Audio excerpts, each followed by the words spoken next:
Hey, it's Adam here, and you're watching The Culture Hack, where we're talking about how to create engaged workspaces that unlock the potential of your teams and drive your business forward in ways you've never seen. So stay tuned. Today, I'm super excited. I have Jared Sarbit. He's the co-founder of Picture Perfect Cleaning, and he's on with me today. Welcome, Jared. Thanks, Adam. I appreciate you taking the time to have me on. Yeah, I'm super excited because you were a referral from a previous guest. So this is a first for The Culture Hack. So first, tell us about Picture Perfect.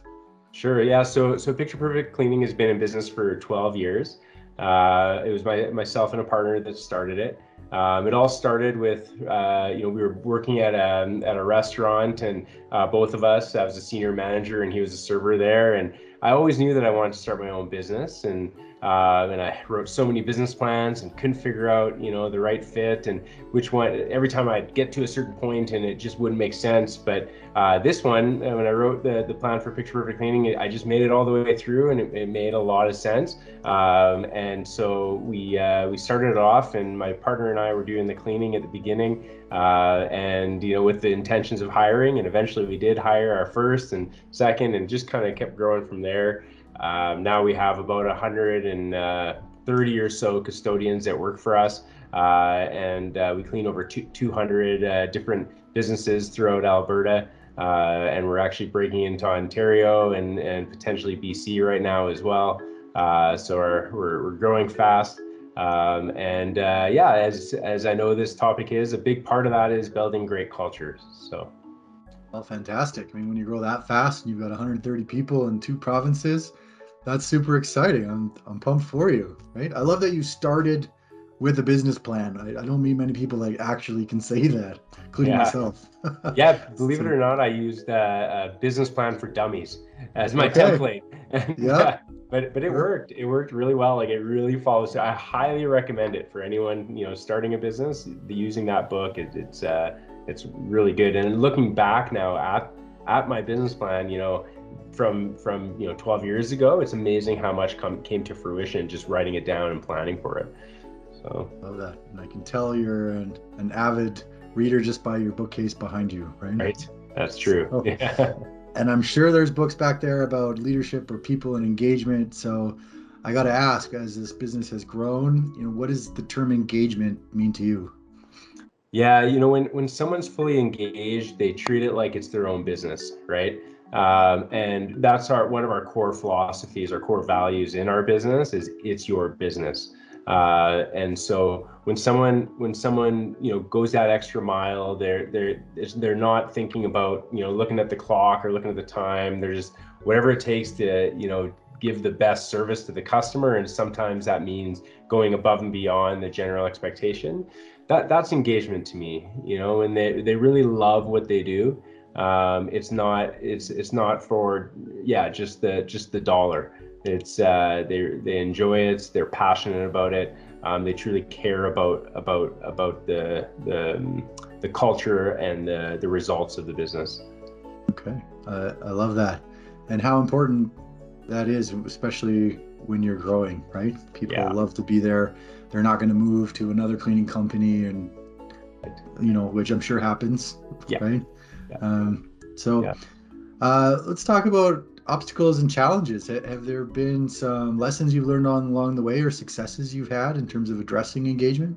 Yeah, I would say our biggest challenge is growing as we have. When we first started, I was so close with every person that worked for us, and we'd call each other all the time. We were constantly texting, having them over for dinner. Get there when our baby was born, they were bringing me gifts, and there was it was like a real family environment.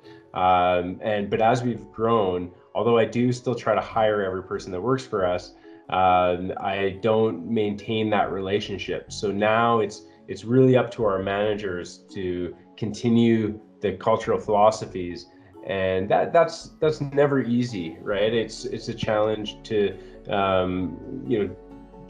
I guess translate my philosophies to the manager, who's now going to pass it to them, and for them to have the same care that myself and my partner had at the beginning. So that is, I would say, a challenge, but I think we're doing pretty good at succeeding and overcoming it. I love that. kind of transferring that ownership mindset of the founder to, the next group of people and the next and the next and the next. It's not an easy task. So That's right. Yeah. Very cool that you guys are having some success with it. So let's talk about the future. Look into the future, the next year. Your team's growing. You're looking at a new province, which is super exciting.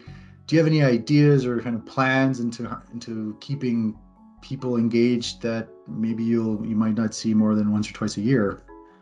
Yeah, again, it comes down to hiring and training and keeping the best operation managers, really relying on them and really communicating our vision to them and treating them incredibly well, so then they can bring that to the custodians. It's little things like recognizing the good things 100% of the time, right? Because in our business, I mean, it's often we get emails about complaints, right, and feedback. Mm-hmm. And I mean, no matter how good of a janitorial company you're going to get, complaints from here and there.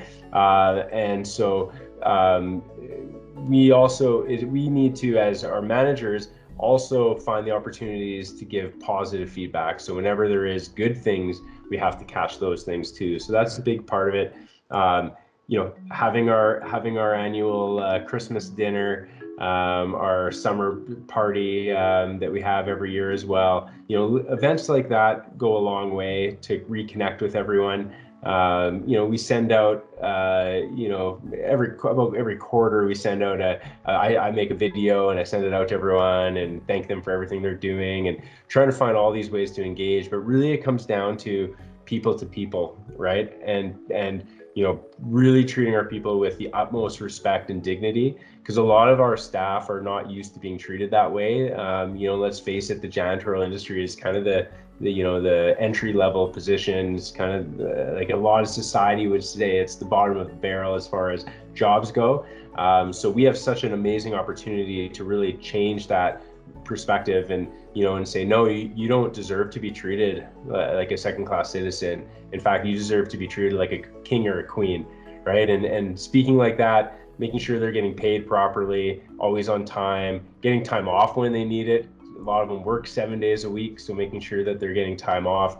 These are all things that we do to ensure that these people are really engaged, and into the future. It's working through our managers to ensure that that's the case. I love that. So staying connected with your people, transferring that sense of ownership, whether it's through events, recognition, those are all great learnings, and I'm so glad that you're able to share that with us. Thank you so much for coming on the show today. Really appreciate it. Hey, my pleasure, Adam. Thanks so much for having me. Hey, thanks for watching The Culture Hack. Do you want to chat culture and engagement? Give us a call and come on the show.